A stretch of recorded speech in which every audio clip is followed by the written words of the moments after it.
Have you any of you ever had this experience? Like you really liked your drawing while you were working on it, but then when you looked at it later, something seemed off and you don't like it anymore. Also, maybe decided not to post it on social media. Hi everyone, it's Mina. To help prevent that disappointment, today I'm going to share some tips on how you can improve your own artwork. We are going to take a look at some common mistakes beginners make in their drawings. To make things easier to see, I'm doing color code everything in the picture. Let's try to figure out what needs to be fixed together. If you are interested in overall balance improvement, check out my previous video. This drawing is supposed to have the girl looking straight at the camera, but it doesn't quite feel like she's making eye contact, does it? Okay, there are 4 key points to look at: the size of the eyes, the shape of the eyeballs, the position of the eyeballs, and the position of the pupils. Let's go through them one by one. In this artwork, the face is at an angle, so you'd think one eye should be smaller due to perspective. But in reality, human eyes don't change in size that much because the distance isn't significant.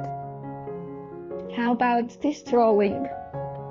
When we overlay the eyes, we can see that one is drawn significantly smaller.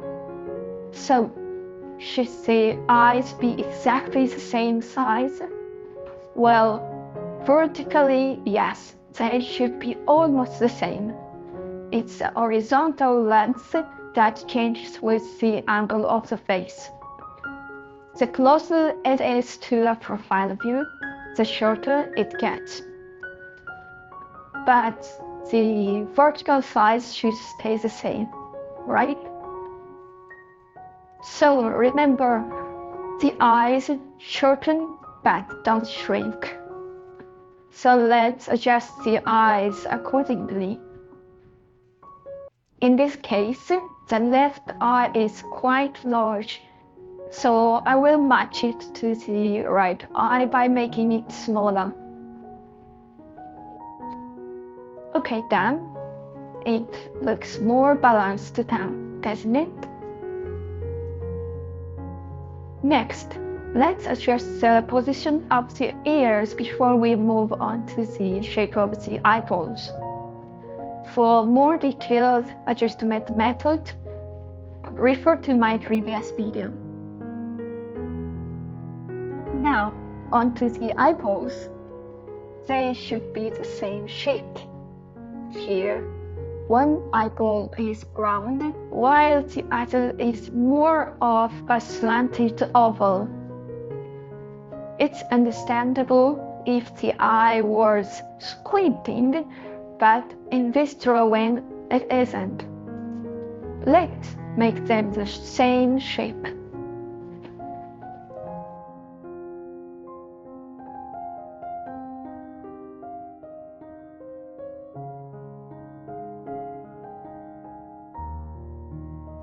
See the difference? It's subtle but noticeable. Now, the position of the eyeballs. Who do you think this girl is looking at? It feels like she's looking at something or someone behind our shoulders, right? It doesn't really feel like she's looking at us. Let's make her look at the camera. The eyeball on this side should be right at the end, while the eyeball on the other side should have just a little bit of white part showing.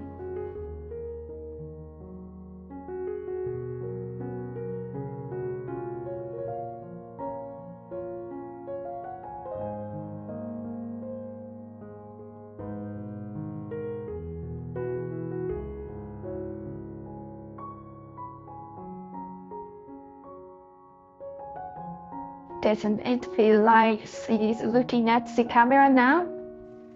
Let's compare it to the original one.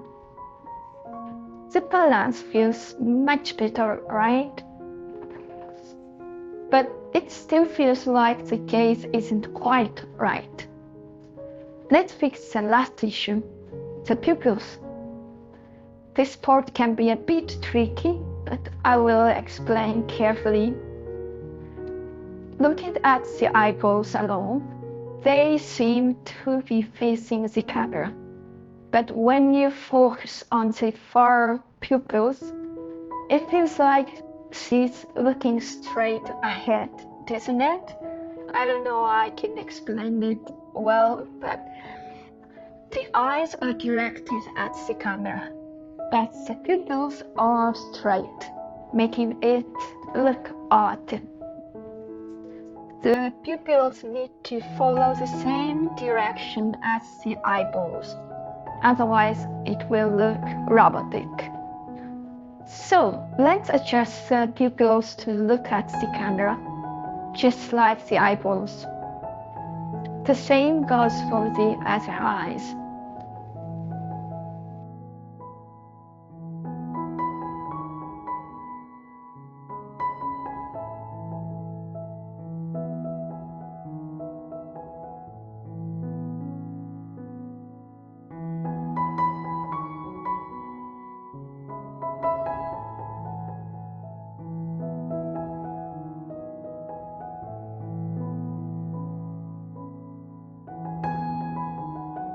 How about now?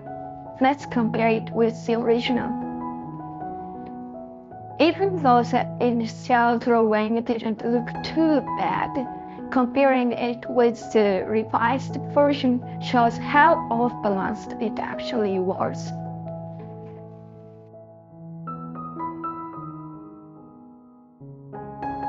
Next, I will correct some parts as shown in the previous video. Check that out for detailed explanation. I tried to keep the style of this piece intact, so the adjustments are minimal.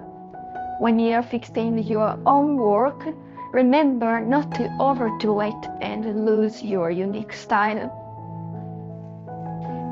I'll need to make a separate video about the body, maybe. This time we focused mainly on the face. Well, it's quite a difference. But all I did was adjust the balance without adding much detail to the face. Just balancing can make a huge change, you know. Lastly, let's talk a bit about the hair. I covered this in my last video, but there is a common mistake in this drawing that I want to highlight. The issue here is the lack of a clear hair wall. Usually, hair radiates from one point, but in this drawing, it looks like there are 6 walls on the forehead alone. There should only be 1.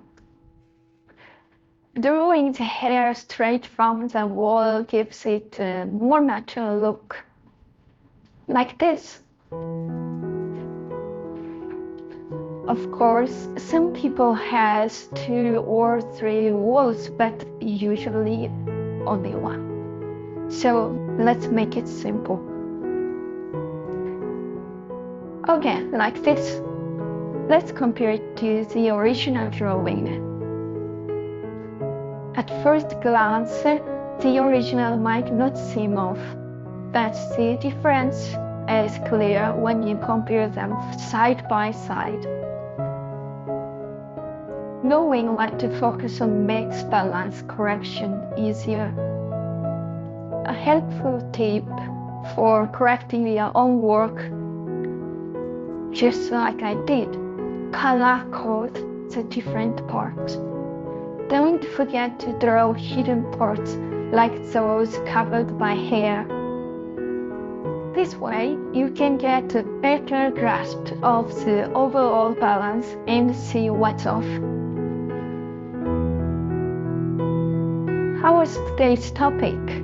If you found it helpful and want to see more, let me know with a like, comment, or subscribe.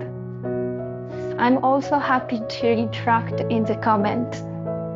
By the way, I'm Japanese, so feel free to comment in Japanese too. On this channel, I share character drawing tutorials, digital watercolor techniques, and more. If you are interested, please support me by subscribing. Alright then, did you enjoy? I hope so. And see you in the next video, and have a great creative day. Bye bye.